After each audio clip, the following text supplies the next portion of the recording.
बर्फीला पानी मुख्य डेक पर भर जाता है और सिर्फ 30 सेकंड में फेरी 30 डिग्री बाईं ओर झुक जाती है। 1970 के दशक के अंत में टाउनसेन थॉरिसन ने डोवर से कैलेस मार्ग के लिए 3 नई एक जैसी फेरी के डिजाइन और निर्माण का आदेश दिया और 1980 में उन्हें प्राप्त किया। स्पिरिट क्लास जहाजों के नाम थे Spirits of Free Enterprise, Herald of Free Enterprise और Pride of Free Enterprise. Herald of Free Enterprise 29 मई 1980 को सेवा में आई।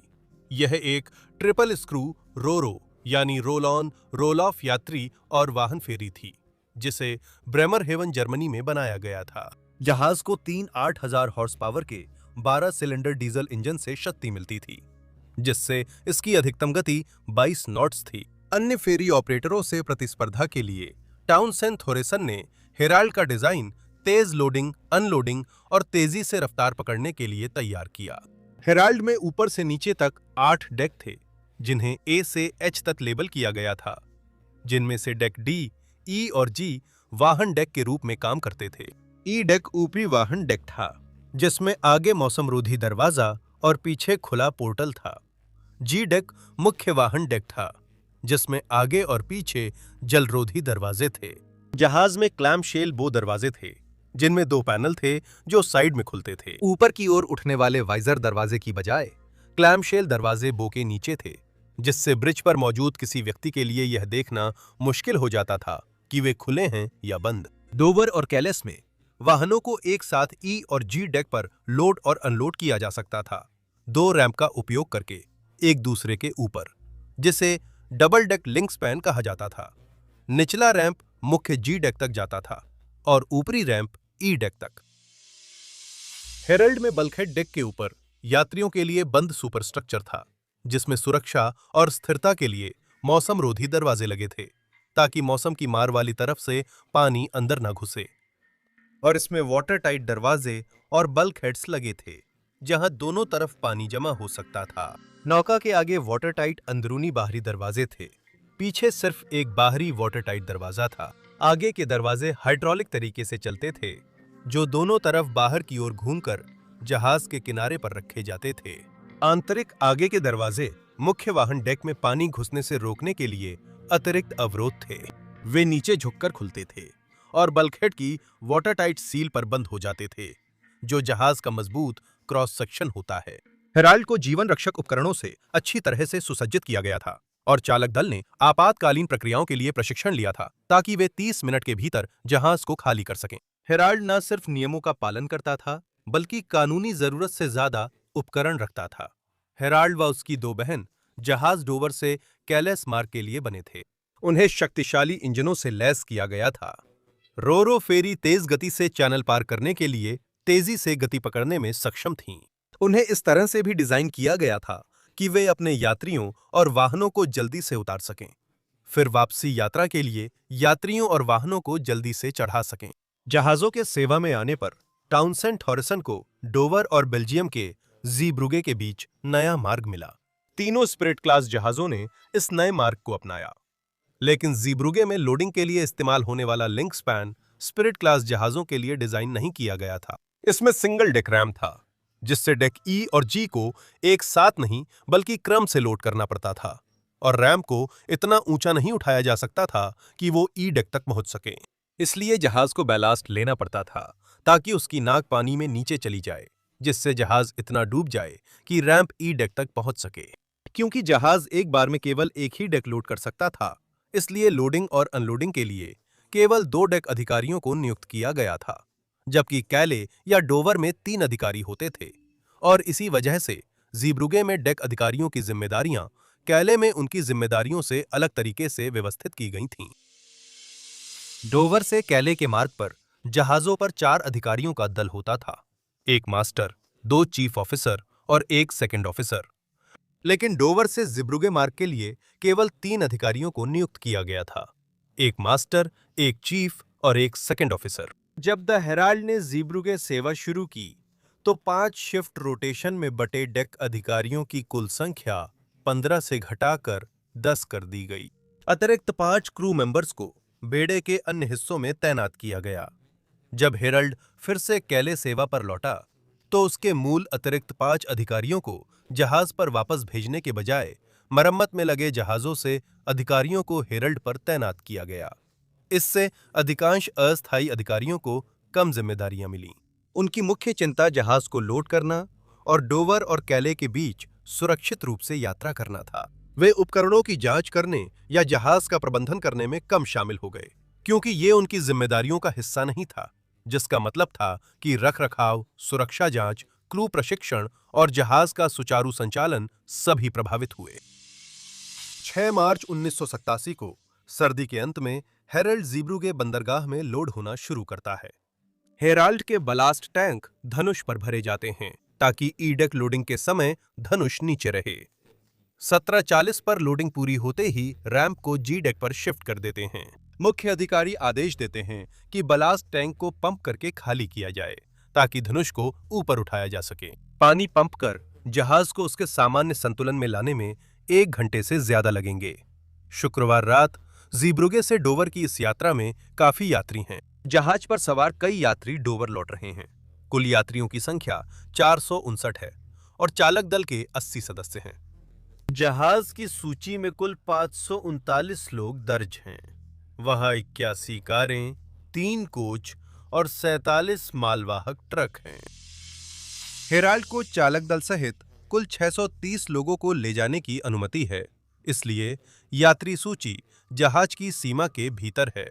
लेकिन जब आप ईंधन, पानी, यात्री और चालक दल के साथ-साथ कारों, ट्रकों और कोचों का वजन जोड़ते हैं, तो जहाज वजन के हिसाब से थोड़ा अधिक लदा हुआ है। ऐसी ओवरलोडिंग आम है और कप्तान तक प्रबंधन को भी बता देते हैं कि वे ओवरलोडेड हैं। डेक पर आखिरी अधिकारी असिस्टेंट बोसन मार्क स्टैनली होने चाहिए और मूरिंग लाइनों को छोड़ने से पहले बो डोर्स बंद करना उनकी जिम्मेदारी है। लेकिन कार डेक खाली कराने के बाद वे कुछ देर के लिए अपने कैबिन में चले गए थे।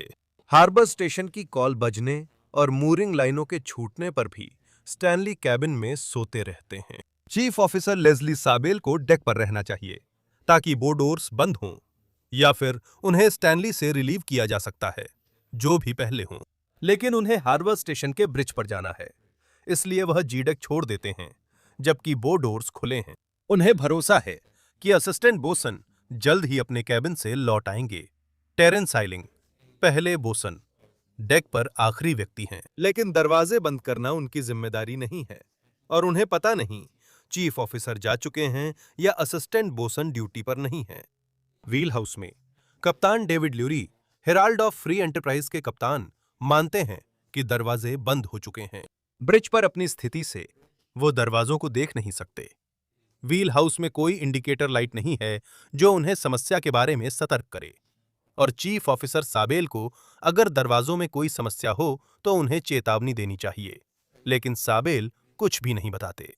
हेराल्ड के चालक दल पर तुरंत रवाना होने का दबाव है। वे पहले ही ज़ीब्रुगे में लंबी लोडिंग प्रक्रिया के कारण समय से 5 मिनट पीछे हैं और जहाज को जल्दी फिर से रवाना करने का दबाव है। कंपनी ने सहायक प्रबंधक को 18 अगस्त 1986 को एक ज्ञापन भेजा जिसमें लिखा था, जहाज को 15 मिनट पहले रवाना करने के लिए हर संभव प्रयास करें। मैं चाहता हूं कि अब से पढ़ने को मिले कि जहाज 15 मिनट पहले रवाना हुआ। अगर प्रथम अधिकारी तेज काम नहीं कर रहा है तो उस पर दबाव डालें। रिकॉर्ड स्पष्ट करें।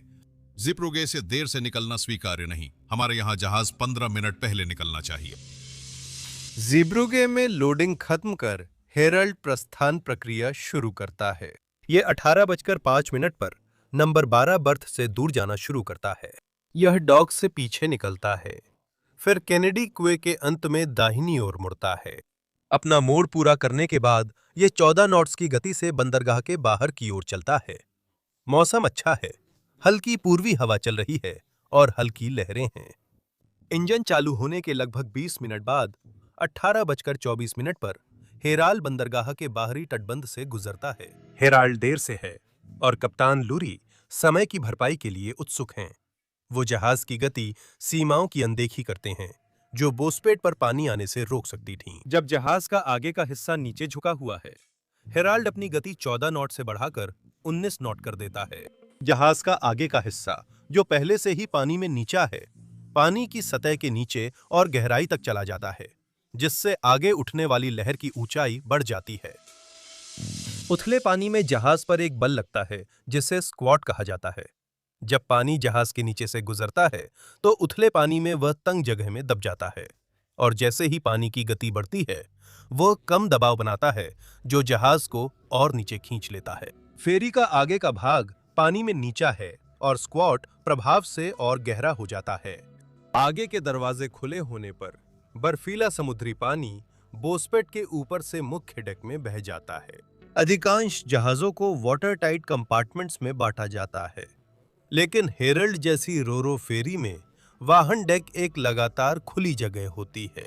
फेरी के तेज होते ही समुद्री पानी जहाज की लंबाई में बहता है। भारी पानी फेरी का वजन बढ़ा देता है, जिससे ये पहले से ही ओवरलोडेड सीमा से कहीं आगे चला जाता है। पानी की एक परत मुख्य डेक की पूरी लंबाई में भर जाती है। जैसे ही फेरी हल्की लहरों में धीरे धीरे एक ओर से दूसरी ओर झूलती है, पानी भी फेरी की हरकत के साथ साथ चलता है। इस घटना को फ्री सरफेस इफेक्ट कहा जाता है। समुद्र का पानी व्हीकल डेक के बाईं ओर जमा हो जाता है, जिससे फेरी का संतुलन बिगड़ जाता है। कुछ ही सेकंड में फेरी 30 डिग्री बाईं ओर झुक जाती है। फिर पानी स्थिर हो जाता है और जहाज और अधिक नहीं झुकता। कैप्टन और क्रू के पास सांस लेने के लिए बस एक पल ही होता है, इससे पहले कि हेरल्ड जहाज पर जमा पानी के वजन से थोड़ा दाईं ओर मुड़ जाए। फिर वह धीरे धीरे लगभग 90 डिग्री तक झुक जाता है। 18:28 बजे हेराल्ड एक रेतीली उथली पट्टी पर पलट जाता है और उसकी दाईं ओर सतह के ऊपर रहती है। आखिरी पलों में दाईं ओर अचानक मुड़ना और रेतीली उथली पट्टी पर पलटना हेराल्ड को पूरी तरह से चैनल के बीच के गहरे पानी में डूबने से रोकता है। इन घटनाओं की पूरी श्रृंखला में 90 सेकंड से कम समय लगता है। क्रू के पास मेडे कॉल करने, यात्रियों को सतर्क करने, लाइफ बोट्स नीचे उतारने या लाइफ जैकेट्स बांटने का समय नहीं था। पानी जहाज के इलेक्ट्रिकल सिस्टम्स को डुबोकर शॉर्ट सर्किट कर देता है, जिससे मुख्य व आपातकालीन बिजली चली जाती है और फेरी अंधेरे में डूब जाती है। अभी ज्वार ऊंचा है। हेराल्ड अपनी बाईं ओर झुका हुआ, उथले पानी में आधा डूबा, किनारे से 1 मील से कम दूरी पर है। बेल्जियम की ड्रेजर सुंडेरिस न्यू और ओल्ड मोल के बीच ड्रेजिंग कर रही है। चैनल के पश्चिमी किनारे पर क्रू ने देखा कि हेराल्ड स्टारबोर्ड की ओर मुड़ी और चैनल के लगभग लंबवत तेज दाहिना मोड़ लिया। वो पोर्ट की ओर झुकती है, अपनी बाईं ओर लुढ़कती है और रेत की पट्टी पर पलट जाती है। 30 सेकंड बाद फेरी की लाइटें गायब हो जाती हैं। सुंदरस तुरंत VHF पर पोर्ट कंट्रोल ज़ीब्रूगे को सूचित कर दुर्घटना स्थल की ओर बढ़ते हैं। वे सामने के दरवाजे पूरी तरह खुले होने की सूचना देते हैं। सुंदरस सबसे पहले घटना स्थल पर पहुंचता है और उसका क्रू तुरंत ही हेरल्ड पर जीवित बचे लोगों की तलाश शुरू कर देता है। जहाज के स्टारबोर्ड या ऊंचे हिस्से पर मौजूद कई लोग गलियारों से चढ़कर बाहर निकलने और फेरी के किनारे पर पहुंचने में सफल हो जाते हैं। अन्य लोग बिना लाइफ जैकेट के घुप अंधेरे में बर्फीले पानी में डूबे हुए हैं। कुछ लोग सुरक्षित स्थान तक चढ़ने में सफल हो जाते हैं, जबकि अन्य तैरते हुए मलबे और शवों के बीच खुद को बचाए रखने के लिए संघर्ष करते रह जाते हैं। ऊपरी हिस्से पर पहुंचे चालक दल के सदस्य समझते हैं कि अभी भी कुछ यात्री जहाज में फंसे हैं।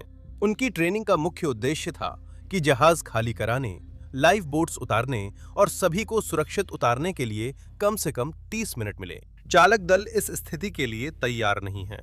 बोट्सवेन ऑयलिंग बचाव प्रयासों को संगठित करने की जिम्मेदारी लेते हैं। चालक दल की एक बचाव टीम फेरी के अंदर जाती है ताकि वे उन यात्रियों को ढूंढ सकें जो अभी भी फंसे हुए हैं। एक टीम फेरी के बाहर इंतजार कर यात्रियों को अस्थायी क्षेत्र में ले जाकर बचाव दल के आने तक मदद करती है। पहली टीम ब्रिज पर जाकर अधिकारियों की स्थिति जांचती है। फिर वे यात्री क्षेत्रों से होकर आगे बढ़ती है। वे जहाज के ऊपरी हिस्से की खिड़कियां तोड़कर अंदर पहुंचते हैं। वे नीचे अंधेरे में रस्सियां लटकाते हैं और यात्रियों को पानी से बाहर निकालते हैं। मार्च में समुद्र बहुत ठंडा होता है, इसलिए वे हाइपोथर्मिया से पहले जल्दी काम करते हैं। फेरी के अंदर टीम जीवित लोगों की तलाश तेजी से करती है और तुरंत तय करती है कि कोई बेहोश व्यक्ति जिंदा है या नहीं। वे जीवितों को बाएं और मृतकों को दाएं रखते हैं। जो चिल्लाता है उसे प्राथमिकता मिलती है। जैसे ही वे अंधेरे में पानी से भरे गलियारों से गुजरते हैं, चालक दल अपने साथियों की मदद के लिए पुकारती आवाजें सुनते हैं। रोने की आवाज सुनने से भी बुरा तब होता है जब वो आवाजें अचानक चुप हो जाती हैं। राहत सेवाएं जल्दी पहुंचती हैं, लेकिन हेराल्ड का चालक दल मलबे पर रहकर जीवित यात्रियों को बाहर निकालने में मदद करता है। चालक दल के सदस्य तब तक काम करते रहते हैं जब तक वे थकावट से गिर नहीं जाते या राहत सेवाएं उन्हें वहां से हटा नहीं देती। पोर्ट कंट्रोल ज़ीब्रुग्गे मेडे रिले भेजकर सभी जहाजों से सहायता मांगता है। फेरी जहाज, टगबोट, क्रेन, बार्ज और कई छोटी नावें व मछली पकड़ने वाले जहाज मौके पर पहुंचते हैं और इलाके में जीवित बचे लोगों की तलाश करते हैं। रोरो जहाज गैब्रियल वेहर मलबे के ठीक पश्चिम में लंगर डालता है और अपने ऊपरी डेक पर एक हेलीपैड तैयार करता है। वे रैंप खोलते हैं ताकि घायलों को लिया जा सके। बेल्जियम वायुसेना के हेलीकॉप्टर और नौसेना के गोताखोर 1925 पर पहुंचते हैं। वे बचाव अभियान का समन्वय करते हैं, जिसमें इंग्लैंड, नीदरलैंड्स और जर्मनी के नौसेना जहाज हैं। पुलिस, फायर ब्रिगेड और बंदरगाह की आपात सेवाएं जीवित लोगों को किनारे लाने के लिए तैयार हैं। एम्बुलेंसों का बेड़ा जीवितों को हाई अलर्ट पर रखे गए 6 अस्पतालों में ले जाने को तैयार है। रेड क्रॉस के स्वयंसेवक विभिन्न क्षेत्रों से आकर जीवित बचे और उनके रिश्तेदारों को सांत्वना देते हैं। तलाशी सुबह तक जारी रहती है। 2:15 पर जवार उतरने के बाद बचाव कर्मी मलबे की तलाशी शुरू करते हैं। ज्वार बदलना शुरू हो गया है। 2:45 बजे तेज ज्वार के कारण बचाव दल को तलाशी रोकनी पड़ती है और वे दिन में ज्वार उतरने पर फिर से तलाशी शुरू करने का निर्णय लेते हैं। जहाज में फंसे अधिकतर पीड़ितों की मौत लगभग जमने जितने ठंडे पानी में हाइपोथर्मिया से होती है।